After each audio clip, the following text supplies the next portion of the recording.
Hai guys, ketemu lagi dengan Pasmopi tentunya. Bagaimana kabarnya? Mudah-mudahan baik-baik saja. Seperti biasa, Pasmopi akan menceritakan sebuah film yang berjudul menceritakan sebuah keluarga psikopat sekaligus kanibal. Mereka tinggal di sebuah ladang yang berada di tempat terpencil. Keluarga tersebut selalu menculik dan membunuh orang-orang yang mengunjungi wilayahnya, terutama kepada backpacker yang selalu mendatangi tempat tersebut. Lalu seperti apa kisahnya? Mari kita simak saja alur film kali ini.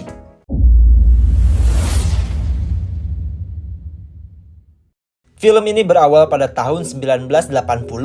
Kita diperlihatkan sepasang kekasih terjebak di salah satu rumah yang sangat menyeramkan. Mereka pun terlihat sedang menghindari seseorang supaya tidak ketahuan. Namun pria itu mengatakan bahwa ia akan mencari jalan keluar dan mencari bantuan. Saat si pria ini berusaha keluar, I think I found a way out.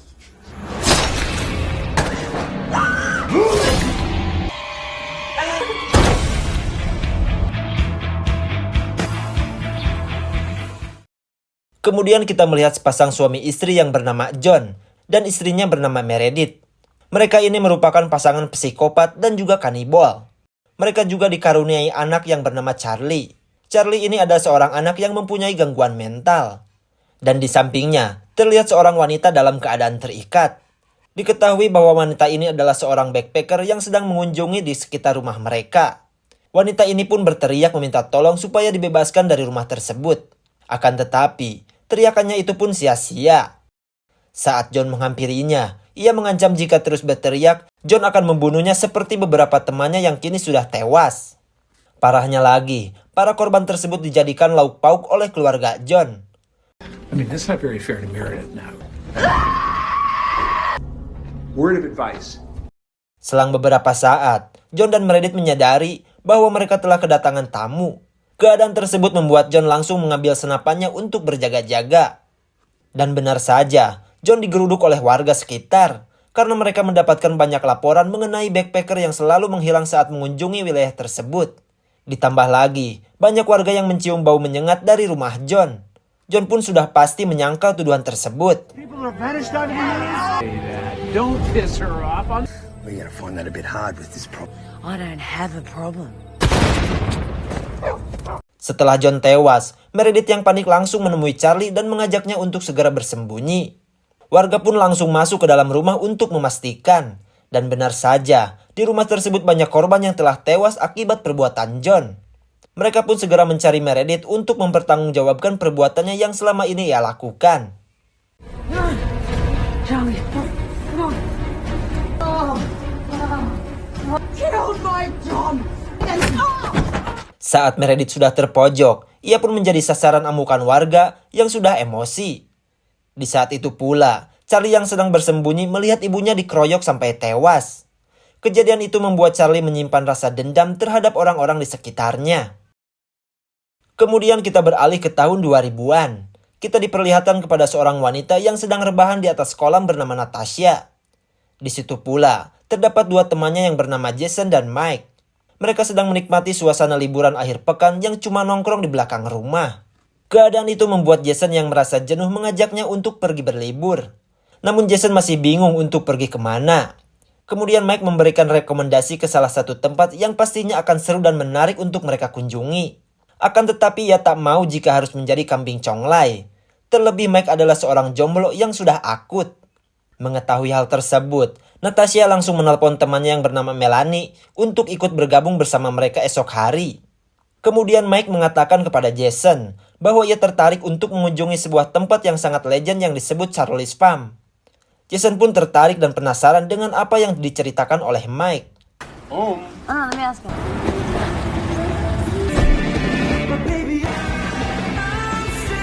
Thanks. Hey. Kemudian Mike dan Jason pun langsung berkemas dengan penuh semangat. Namun Melanie dan Natasha masih bingung dengan tujuan mereka. Lalu Jason pun memberitahu bahwa ia akan mengajaknya ke sebuah tempat terpencil di mana mereka tidak akan menemukan sinyal.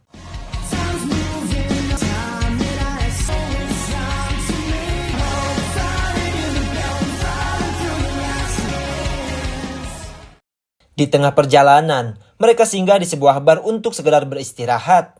Saat di dalam bar, Mike mondar-mandir ke sana kemari dan menanyakan ke setiap orang tentang keberadaan yang mereka tuju. Pada saat Mike bertanya kepada seorang kakek bewokan, ia pun langsung melarang Mike dan teman-temannya supaya jangan mengunjungi tempat tersebut. Terlebih si kakek yang bernama Bilstein ini sempat tinggal di wilayah peternakan itu. Bahkan, ia pun menjadi salah satu saksi mata tentang kisah mengerikan yang terjadi. Akan tetapi, Mike dan Jason yang kekeh itu tetap melanjutkan perjalanannya. Okay, what? Hear the banjos playing? Diddling ding ding. Don't forget St. George! Karena perjalanan yang sangat jauh membuat mereka kelelahan, hingga memutuskan untuk beristirahat dan melanjutkan esok hari.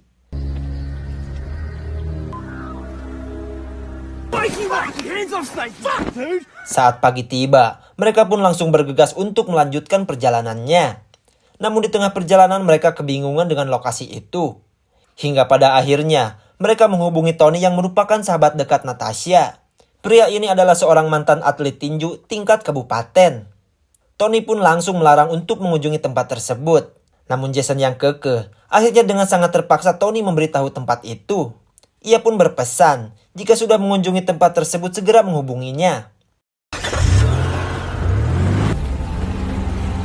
Mereka pun akhirnya sampai di depan gerbang. Tapi sayangnya, mobil mereka tak bisa masuk karena gerbang tersebut digembok. Dengan tak ada rasa takut sedikit pun, mereka akhirnya masuk dengan cara memanjat gerbang tersebut. For now. Okay, guys. Taking the gates with them. Setelah berjalan beberapa kilometer, akhirnya mereka pun melihat sebuah rumah kecil yang berada di lahan kosong. At least to be warmer. Won't be cold. I think she means who's going in first. Saat di dalam rumah, mereka heran dengan keadaannya yang sangat berantakan. Kemudian Melanie mengambil sebuah boneka beruang yang menurutnya sangat lucu. Saat malam datang, Jason mengusulkan untuk berkeliling menyusuri keadaan sekitar. Namun Melanie dan Natasha jelas menolaknya. Mereka malah memilih untuk tidur saja. Saat mereka sudah terlelap, tiba-tiba Melanie terbangun dari tidurnya dan melihat sosok berbadan besar sedang menatap ke arah mereka. Akan tetapi, Melanie yang masih ngantuk malah melanjutkan tidurnya dan tak menghiraukan sedikit pun dengan apa yang ia lihat. Morning, bro. Ketika di pagi hari, Jason dan yang lainnya bersiap-siap untuk menjelajahi di sekitar lahan kosong itu. Namun tiba-tiba, Jason dan Mike melihat dua orang backpacker yang sedang berjalan menuju mereka. Dan pria bewokan itu bernama Gordon, sedangkan pacarnya itu bernama Alyssa. Karena tujuan mereka sama, akhirnya kedua orang itu bergabung dengan Jason dan kawan-kawan. We have nothing to. Alyssa Who knows. doesn't? Everyone knows who Charles. Gordon has been dying to see this place. I'll show you something. Okay. Selang beberapa saat, Melanie heran dengan boneka beruangnya yang tiba-tiba menghilang. Padahal, ia sudah memasukkannya ke dalam tas. Melanie pun mengatakan, saat ia terbangun dari tidurnya, Melanie melihat sosok tinggi besar tepat ada di hadapannya. Namun Jason dan Mike tak menanggapi dengan serius, karena mungkin saja Melanie berhalusinasi saja.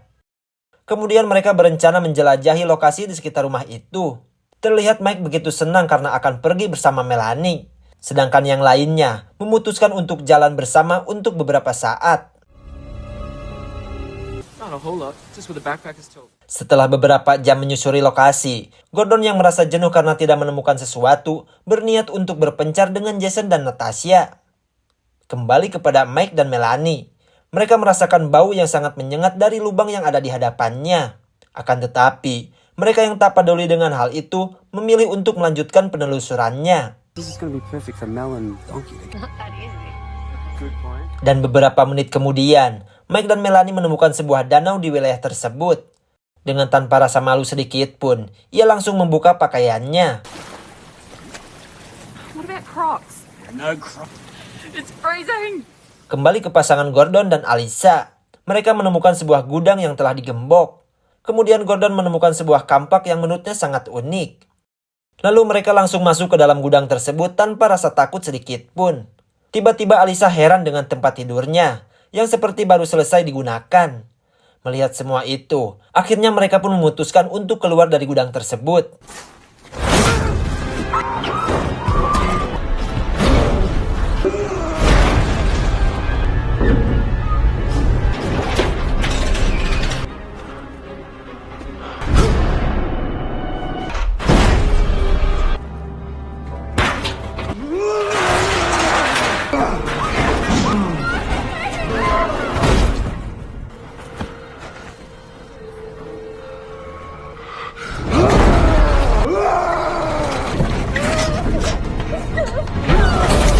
Alisa yang mengalami pecah kepala membuatnya tewas seketika. Mereka berdua meninggal secara tragis di tangan Charlie yang kini sudah dewasa. Kembali kepada Jason dan Natasha. Mereka penasaran dengan sebuah gubuk yang ada di hadapannya. Kemudian Jason mengajak pacarnya untuk masuk ke dalam. Namun karena menyeramkan, Natasha memilih untuk menunggu di luar saja. Hingga pada akhirnya, Jason masuk seorang diri. You're stupid. Sementara itu, Tony yang belum dapat kabar dari Natasha, ia pun merasa khawatir dengan sahabatnya itu. Kemudian Tony meminta izin kepada sang istri untuk menyusulnya guna memastikan keadaan mereka. You said they were staying for 2 nights. Di sisi lain, Mike kini sedang asik berenang bersama Melanie. Kemudian Mike berusaha untuk meluncurkan rudalnya yang sudah tak bisa ia tahan. He's huge. Seketika mereka pun kaget dengan keberadaan Charlie yang begitu menyeramkan. Kemudian Mike yang pemberani mencoba untuk mengusirnya. Just go away. I think he's a bit retarded. Melanie yang melihat kejadian tersebut membuatnya lari terbirit-birit dari sosok Charlie.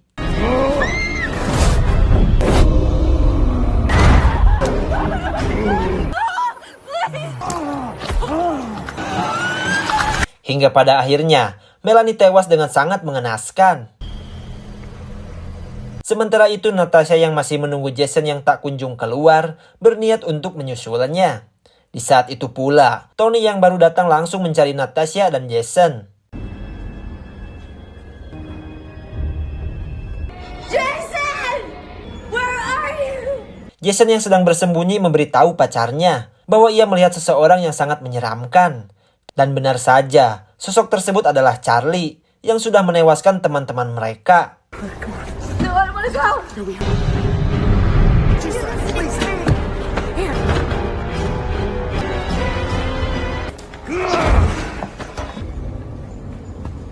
Saat Charlie mencari Jason dan Natasha, ia bertemu dengan Tony yang sudah mengetahui dengan sosok Charlie. Tony pun berusaha untuk menenangkan psikopat ini. Akan tetapi, Charlie yang sudah merasa terganggu, memilih untuk berduel saja. Kemudian Tony yang seorang mantan petinju, jelas tak gentar untuk melawan Charlie.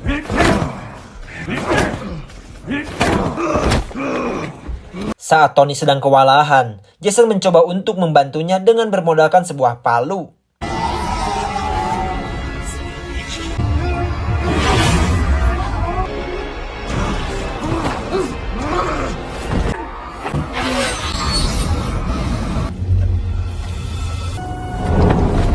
Jason dan Tony pun akhirnya tewas dengan cara mengenaskan. Dan kini, giliran Natasha yang menjadi target Charlie.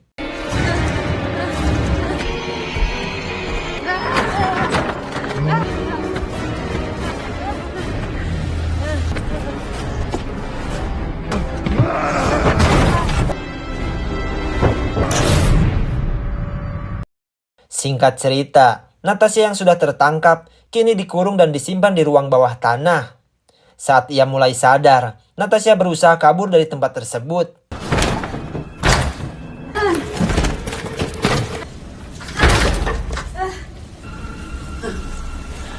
Dan ternyata, di tempat itu menemukan banyak mayat dengan kondisi yang sangat mengenaskan.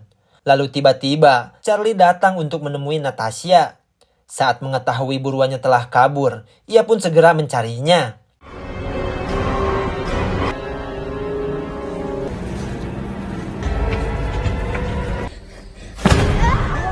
Untung saja si kakek yang berada di bar itu datang untuk menolong Natasha keluar dari markas Charlie.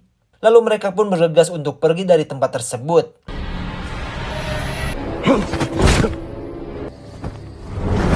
Melihat si kakek yang sudah terbunuh, Natasha mencoba untuk melawan Charlie dengan senapan. Untung saja, ia berhasil menembak Charlie hingga tergeletak. Dirasa psikopat ini sudah tewas, Natasha pun berniat untuk pergi dari tempat tersebut.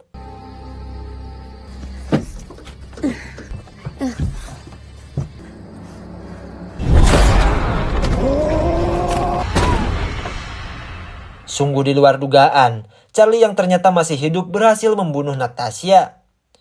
Dikarenakan semuanya sudah meninggoy, maka film pun juga selesai. berawal dari keluarga psikopat yang mempunyai seorang anak kecil. Sudah pasti perilaku dan kepribadiannya diturunkan dari kedua orang tuanya. Ditambah lagi, sosok Charlie yang mempunyai dendam terhadap orang-orang yang pada saat itu melihat ibunya dihajar massa tepat di hadapannya. Kejadian itu membuat Charlie yang sudah dewasa membalaskan dendam yang telah menimpa ibunya kepada setiap orang yang mengunjungi wilayah tersebut. Jika kalian suka dengan film kali ini, seperti biasa klik tombol subscribe saja, supaya gak ketinggalan dari film yang pas mau disajikan. Saya izin pamit, sekian dan terima kasih.